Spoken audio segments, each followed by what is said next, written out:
हाय दोस्तों। आपने जब भी कभी किसी को पैसा भेजा होगा तो आपने नेफ्ट, आरटीजीएस, आईएमपीएस या यूपीआई का यूज़ ज़रूर किया होगा। Welcome to how to India YouTube channel. दोस्तों, आज के वीडियो में हम बात करेंगे नेफ्ट, आरटीजीएस, आईएमपीएस, यूपीआई क्या होते हैं। तो चलिए दोस्तों शुरू करते हैं। सबसे पहले हम बात करते हैं नेफ्ट की।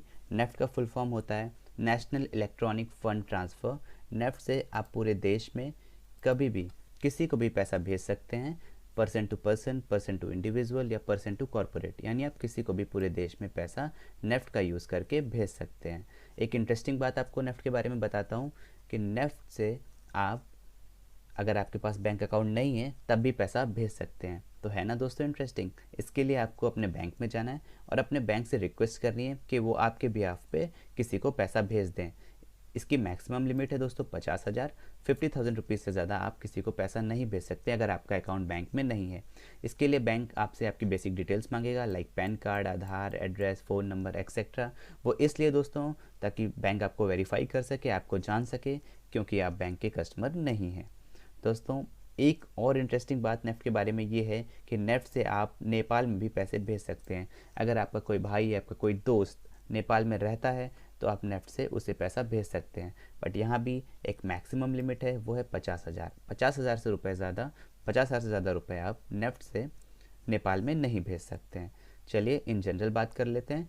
इन जनरल मिनिमम इसकी कोई लिमिट नहीं है, मैक्सिमम इसकी कोई लिमिट नहीं है। आप 1 रुपये से 10 लाख रुपए तक या उससे ज़्यादा नेफ्ट से भेज सकते हैं। पर दोस्तों, जनरली हम 2 लाख या उससे ज़्यादा के लिए आरटीजीएस यूज़ करते हैं।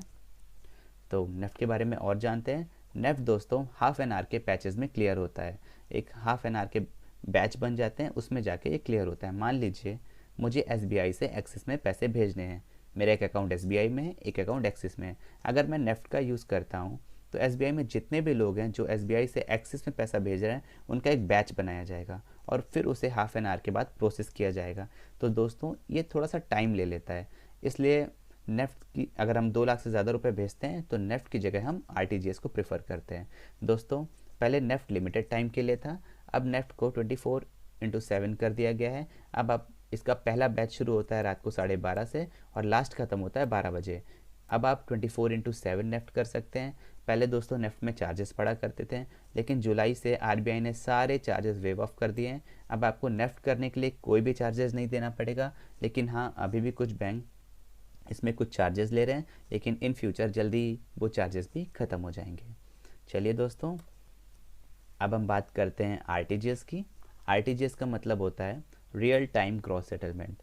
आप रियल टाइम में क्रॉस सेटलमेंट, जीएस मतलब सेटलमेंट ऑकर्स इंडिविजुअली, यानी आप रियल टाइम में इंडिविजुअली आपका सेटलमेंट को ऑकर किया जाएगा और आप रियल टाइम में पैसा भेज सकेंगे। तो इसकी डेफिनेशन है, यह एक कॉन्टीन्यूस रियल टाइम प्रोसेस है फंड सेटलमेंट का, जहाँ की फंड्स को इंडिविजुअली और ऑर्डर बाय ऑर्डर बेसिस पर किया जाता है।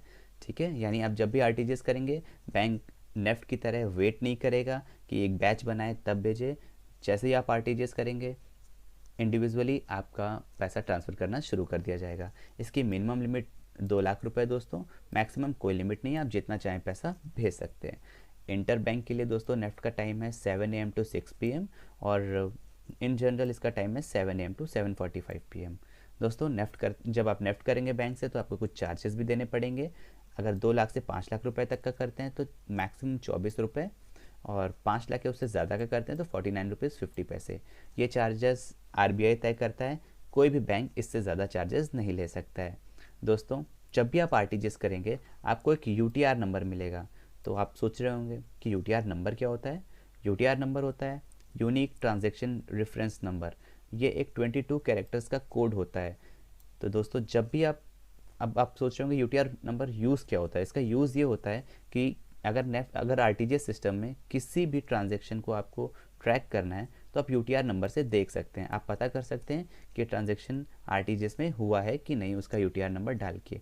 अगर मान लीजिए मैंने किसी को पैसा भेजा तो सामने वाला पर्सन मुझसे मेरा यूटीआर नंबर मांग सकता है और वो चेक कर सकता है कि किस पर्सन ने कब पैसे भेजे मुझे। ठीक है, आगे हम बात करते हैं इमीडिएट पेमेंट सर्विसेज। दोस्तों, इमीडिएट पेमेंट सर्विसेज जैसा कि इसका नाम है, इमीडिएटली इसमें फ़ंड ट्रांसफ़र हो जाता है।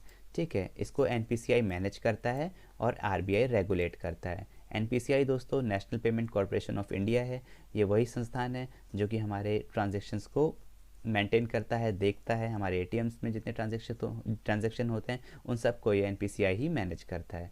ठीक है, तो IMPS दोस्तों हम कैसे इनिशिएट कर सकते हैं इसको? हम मोबाइल के थ्रू, ATM के थ्रू, इंटरनेट के थ्रू, कैसे भी हम IMPS कर सकते हैं। अगर हमें मोबाइल के थ्रू करना है तो हमें ब्रांच में जाके एक MMID लेना पड़ेगा। या MMID होता है दोस्तों मोबाइल मनी आइडेंटिफायर। कुछ बैंक इसे SMS के थ्रू भी प्रोवाइड करा देते हैं। ये आपको चाहिए होगा और आपको कस्टमर का मोबाइल नंबर चाहिए होगा। इससे क्या होगा दोस्तों, आप इंस्टेंटली मोबाइल एप्लीकेशन का यूज़ करके किसी भी बैंक की पैसा भेज सकते हैं। एक तो ये प्रोसेस हो गया। दूसरा, आप अकाउंट नंबर और IFSC कोड यूज़ करके भी IMPS कर सकते हैं। तीसरा है, अब एक नया आ गया है, आप आधार नंबर से भी IMPS कर सकते हैं। दोस्तों IMPS की ज़रूरत ये है कि ये रियल टाइम में करता है और 24/7 अवेलेबल रहता है। आप कभी भी IMPS कर सकते हैं। इसकी मिनिमम कोई लिमिट नहीं है, मैक्सिमम लिमिट 2 लाख है। आप 2 लाख रुपए से ज़्यादा एक दिन में IMPS नहीं कर सकते। ठीक है दोस्तों, इसका भी कुछ नॉमिनल सा कॉस्ट है, 10,000 से 1 लाख रुपए तक ₹5 प्लस GST, 1 लाख से 2 लाख तक ₹15 प्लस GST। तो दोस्तों जहाँ नेफ्ट RTGS थोड़ा सा टाइम लेते हैं, वहाँ IMPS इमिडिएटली आपके अकाउंट में IMPS के थ्रू पैसा पहुँच जाता है। तो आई होप कि आपको IMPS अब समझ में आ गया होगा।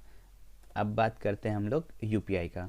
दोस्तों UPI IMPS का ही एक फॉर्म है, बट एक डेवलप्ड फॉर्म है। ठीक है, UPI को भी NPCI मैनेज करता है IMPS की तरह और RBI रेगुलेट करता है। ये IMPS के इंफ्रास्ट्रक्चर पे ही बना है और इससे तुरंत पैसे ट्रांसफ़र हो जाते हैं। आपने देखे होंगे ना, आजकल हम लोग यूज़ कर रहे हैं पेटीएम, गूगल पे, फ़ोनपे, भीम ऐप, ये सब UPI पे ही काम करते हैं। तो दोस्तों जब भी आपको एक UPI ID बनानी है या VPA बनाना है, VPA मतलब होता है वर्चुअल पेमेंट एड्रेस। ये आपका एक वर्चुअल एड्रेस होता है जिसमें कोई भी एक पर्सन दूसरे पर्सन पैसे भेज सकता है। अगर मान लीजिए आपका फ़ोनपे पे एक अकाउंट है तो आपको पहले एक UPI ID बनानी होगी। UPI ID बनाने के लिए आपको आपका फ़ोन नंबर और आपको आपका डेबिट कार्ड चाहिए। जब पहली बार आप UPI ID बना लेंगे तो आपको एक VPA मिल जाएगा, यानी कि वर्चुअल पेमेंट एड्रेस, जिसे कि UPI ID भी बोलते हैं। ठीक है, तो उस UPI ID का यूज़ करके आप किसी को भी कभी भी पैसा इंस्टेंटली अपने बैंक अकाउंट से भेज सकते हैं। UPI का एक फ़ायदा दोस्तों ये भी है कि UPI में आपको एक ऐप डाउनलोड करना है और आप एक ही ऐप में बहुत सारे अपने अलग अलग बैंक के अकाउंट को लिंक कर सकते हैं और उन्हें साइमल्टेनियसली मैनेज भी कर सकते हैं। तो दोस्तों UPI ने हमारी लाइफ को बहुत ही ईजी बना दिया है। अब हमको कोई भी पेमेंट करना होता है, हम इंस्टेंटली अपने मोबाइल से पेमेंट कर सकते हैं। डिजिटल इंडिया में UPI ने बहुत ही बड़ा सहयोग किया है, क्योंकि अब आपने देखा होगा, आप शॉपिंग करने जाते हैं, मॉल्स में जाते हैं, या आपको कोई छोटी मोटी चीज़ भी चाहिए होती है तो आप उसको UPI से कर सकते हैं। आपको कोई भी छोटी चीज़ चाहिए तो आप UPI से उस चीज़ को कर सकते हैं। ठीक है दोस्तों, इसकी टाइमिंग 24/7 है, बट इसकी maximum limit 1 lakh per day है। आपको अगर छोटा मोटा फंड ट्रांसफ़र करना है तो मैं आपको सजेस्ट करूँगा आप सिर्फ और सिर्फ UPI का ही यूज़ करें। थैंक्स फॉर वॉचिंग दोस्तों। Like, share and subscribe how to India YouTube channel. फिर मिलते हैं।